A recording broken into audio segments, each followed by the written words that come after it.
Dan Termasuk PDIP ya Pak? semuanya, termasuk PDIP, termasuk semuanya.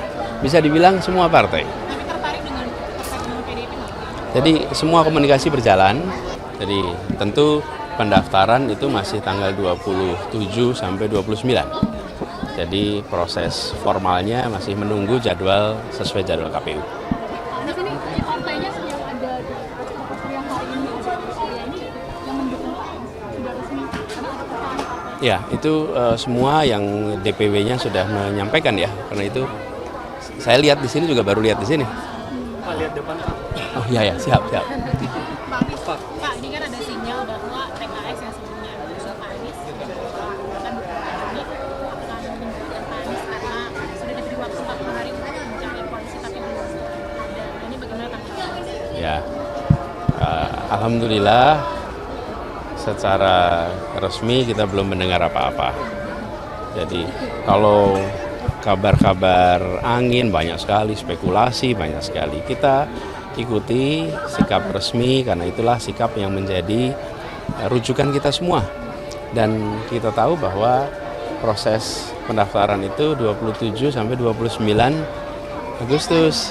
Masih berapa hari lagi nih? 18 sampai 20 hari ya.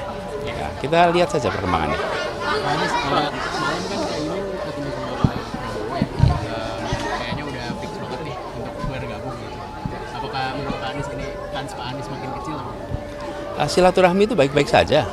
Jadi ketika Gus Imin bersilaturahmi dengan tokoh-tokoh bangsa, dengan pimpinan-pimpinan partai yang lain, itu adalah satu sikap bernegara yang matang, modern. Karena itu saya memandang itu sebagai silaturahmi yang baik-baik saja. Adapun tentang sikap, langkah, kita lihat aja keputusan resminya nanti. Pak Anies, ini kan Pak Anies terancam gagal maju nih Pak, karena beberapa partai disinyalir ke Kim Plus gitu ya, selain PKS. Nah, mungkin ada komunikasi sih Pak dengan PDIP Pak? Komunikasi dengan semua ada. Dan selama ini pun juga ada. Dan Termasuk PDIP ya Pak? semuanya, termasuk PDIP, termasuk semuanya. Bisa dibilang semua partai. Tapi tertarik dengan PDIP nggak? Jadi semua komunikasi berjalan dan ada yang sudah bisa mengumumkan awal, ada yang belum bisa mengumumkan awal. Dan tiap-tiap partai punya prosedur, punya tantangan, kesempatan, situasi yang berbeda-beda. Saya menghormati proses yang ada di tiap-tiap partai dan saya mengajak kepada semua untuk juga menghormati dan memantau sehingga nanti ketika ada sikap resmi itulah rujukan kita. Pak Anies, kan sebelumnya Pak Anies bilang bahwa PDIP itu menarik. Apakah ini menjadi salah satu sinyal gitu Pak buat gabung koalisi Ya, PKS? pokoknya kita semua jalani ini sebagai proses yang mengalir. Kita lihat saja perkembangannya, tapi semuanya menarik kok. Pak, dengan adanya Kim Plus, Pak, dengan adanya Kim Plus, apakah ini kan diisukan bahwa upaya untuk mencegah Pak Anies? Apakah Bapak merasa seperti itu? Ya, saya dengar komentarnya Pak Sekjen PDIP. I feel you, Pak Hasto. Bapak merasa hal yang sama? Ya, kita lihat aja nanti seperti apa perkembangannya. Pak, ini kan Pak Anies kan Wasekjen PKS juga bilang nih Pak, kayaknya tenggat waktu 40 hari ini sudah tidak bisa dipenuhi sama Pak Anies. Tanggapan Pak Anies soal Wasekjen PKS itu apa nih Pak? Ya kita lihat saja perkembangannya.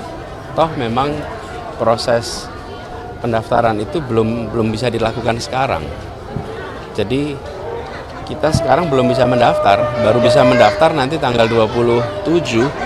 Jadi kita lihat perkembangannya. Tapi Pak Anies dari PKS itu ada ya? Sampaikan ke Pak Anies juga. Gimana Pak? Saya izinkan saya untuk tidak saling berbantah. Pak Anies ini kan dukung optimis dapat tiket di Pilgub Pak. Begini, ini Pilgub itu adalah tentang rakyat Jakarta. Teman-teman datang ke masyarakat, ketemu. Mereka menginginkan Jakarta yang diurus dengan serius. Mereka menginginkan Jakarta yang tenang, Jakarta yang memberikan kesempatan yang setara. Dan itu yang menjadi fokus perhatian saya. Pertanyaan warga dari tadi, kemarin, Tidak ada yang tanya partainya apa, wakilnya siapa, ada jegal menjegal, nggak ada warga yang tanya itu. Warga tanya tentang Pak KJP-nya bagaimana, Pak tanah saya bagaimana, Pak pendidikan seperti apa. Inilah sesungguhnya esensi pilkada, dan saya memilih untuk fokus di situ. Karena itu semua pertanyaan-pertanyaan yang terkait dengan proses politik, biarlah itu mengalir jalannya. Karena aspirasi warga, dan aspirasi warga itu kemudian ditangkap oleh partai di daerahnya. Kalau di Jakarta namanya DPW. Karena itu kemudian DPW mengusulkan nama dengan melihat aspirasi warga. Kemudian dibawa kemana? Diproses di tingkat pusat. Tapi cerminan aspirasi warga itu ada di mana? Ada di DPW. Jadi kalau ada nama yang muncul dari DPW, muncul dari aspirasi rakyat, itu pasti mencerminkan agenda yang ada di daerah ini, Jakarta. Jadi saya akan fokus terus di situ sambil kita lihat perkembangannya nanti. Pak Anies kan dari kemarin bilang bahwa fokus penanganan Jakarta, Pak.